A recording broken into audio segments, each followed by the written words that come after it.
এই 27 বছরের মধ্যে এই 2025-এ এসে সবচেয়ে বেশি মনে হয় আমরা নীতিগত সংকটে পড়েছি এবং সবচেয়ে বেশি আমরা আত্মবিরোধী যে সংস্কারগুলি হচ্ছে সেখানে পড়েছি।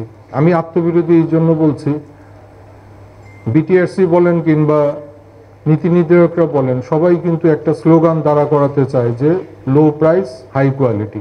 বাস্তবতার সাথে এটা প্রতারণা, জনগণের সাথে এটা প্রতারণা এবং এটা একটা সস্তা রাজনীতি। লো প্রাইসে কোনো সময় হাই কোয়ালিটি ইন্টারনেট প্রোভাইড করা যায় না। বন্দুকের নল দিয়ে আমাকে কোয়ালিটি অফ সার্ভিস এনশিওর করতে বলবে, এটা আসলে সম্ভব না। নীতি দিয়েই আমাকে সাপোর্ট দিয়ে আমাকে বলতে হবে যে কোয়ালিটি এনশিওর করবে। আমরাও আশ্বস্ত করতে পারি যে আমরা কোয়ালিটি ইন্টারনেট লো প্রাইসে দিব।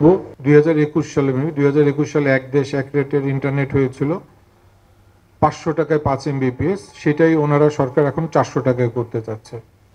এটাও আবার স্পষ্ট ভাষায় বলতে চাই, আমাদের ইন্ডাস্ট্রির সাথে কোনো ধরনের ডায়লগ হয় নাই।